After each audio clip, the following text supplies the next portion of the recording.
Have you ever wondered what happens after a massive, cosmic rebellion fails?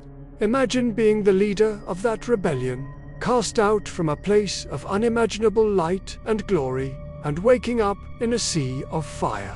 This is where we find ourselves at the beginning of John Milton's epic poem, Paradise Lost. We open not in heaven, not on earth, but in hell. And our main character for this first book is none other than Satan himself. He's not the cartoonish figure with a pitchfork you might be thinking of. Milton's Satan is a complex, charismatic, and deeply tragic figure. He's just been defeated in a colossal war against God and has been thrown from heaven along with his legion of rebellious angels. He awakens on a burning lake, chained and surrounded by utter darkness, save for the flames that give no light, but rather make the darkness visible. The first thing he does is look for his second in command, Beelzebub. And what he says is absolutely iconic. He tells Beelzebub that even though they've lost the battle, their spirit, their will, remains unconquered. He declares that their minds are their own, and they can make a heaven of hell, or a hell of heaven. It's this unbreakable will that defines him. Satan, still immense in stature even after his fall, breaks free from his chains and flies to the fiery shore. He's described as a giant, his shield like the moon, his spear larger than the mast of the greatest ship. He calls out to his fallen comrades, who are still dazed and defeated, floating on the fiery lake. He rallies them with a powerful speech, reminding them of who they were, these beings who once shone brighter than stars. He stirs their pride, their anger, and their shame. Slowly, his army of fallen angels, now called demons, rises from the lake. There are so many of them that they blot out the sun. They gather on the plain, a vast and terrifying host. We meet some of the most famous names from demonic lore. Moloch, the furious warrior king. Belial, the smooth-talking but ultimately lazy and corrupt one. And Mammon, who even in heaven was more interested in the golden pavement than in God.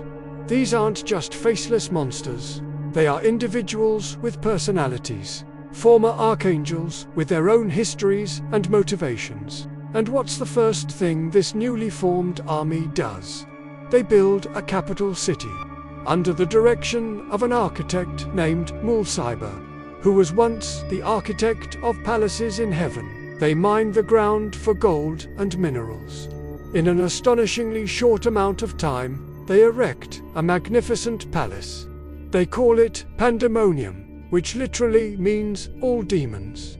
It's a grand, opulent structure, a dark mirror of the glories they left behind in heaven. It's a statement. We may be in hell, but we will rule here. We will create our own kingdom. The demons, who are giant in stature, then perform a strange miracle. To fit inside Pandemonium for their great council, they shrink themselves down to the size of elves or fairies, all except for their leaders, who retain their monstrous forms. This detail shows both their power and their degradation. They were once beings of immense light and size, and now they must literally diminish themselves to fit into their new, dark home. This brings us to the Great Infernal Council. Satan and his chief lieutenants gather in Pandemonium to decide what to do next. The big question is, what is their next move against God? Should they wage another direct war? Or is there a different, more subtle way to get their revenge? Satan stands before them and opens the debate. He admits their direct assault on heaven failed. Open war is off the table for now. So, he asks his council for their opinions. This is where we see Satan not just as a warrior, but as a politician. He's managing his generals, listening to their ideas, and guiding the conversation toward his own desired outcome. Moloch, the god of war and sacrifice, speaks first. He is all for another open war.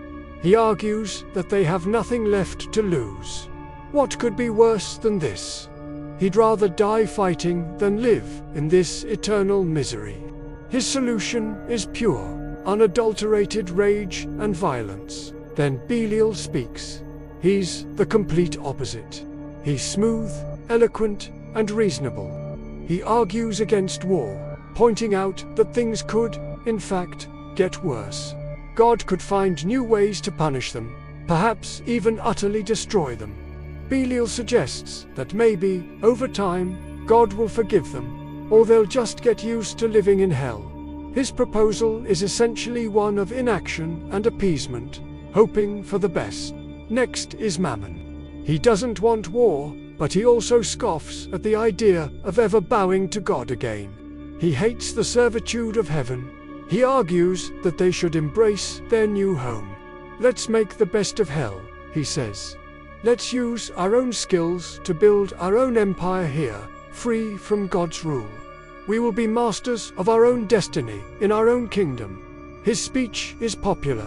Many of the demons cheer for this idea of building a rival kingdom in hell. If you're finding this dive into the politics of hell fascinating, take a quick moment to hit that like button and subscribe to the channel. We go deep into classic stories like this all the time, and your support helps us bring more of them to you. It really makes a difference. Now, back to the council. After Mammon's popular speech, Beelzebub, who we know is Satan's closest confidant, stands to speak. He praises the idea of building an empire, but then adds a crucial twist. He says, "What's the point of having a kingdom if we are still God's prisoners? Ruling in hell is still being confined to hell." He then reveals a rumor he heard in heaven, a prophecy about a new world God was going to create, inhabited by a new race of beings called man. This is the turning point. Beelzebub suggests a new plan. Instead of attacking God directly, why not attack this new, fragile creation? They could either destroy humanity or, even better, corrupt them, seduce them into joining their rebellion. This, he argues, would be the ultimate revenge. It would turn God's new joy into his greatest sorrow. It's a plan of insidious, targeted cruelty. Of course, this was Satan's plan all along. He had Beelzebub propose it to make it seem like a collective decision. The entire assembly of demons roars in approval. This is the perfect revenge, not through force, but through corruption and seduction. But then comes the final question. Who will undertake this dangerous journey?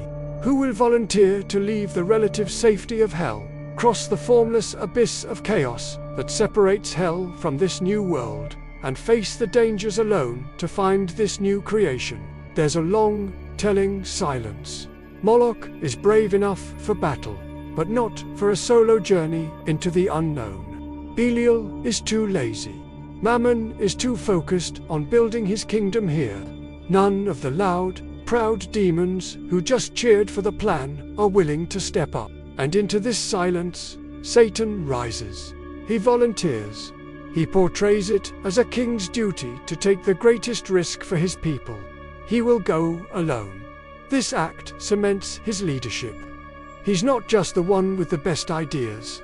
He's also the bravest, the one willing to sacrifice himself for the cause.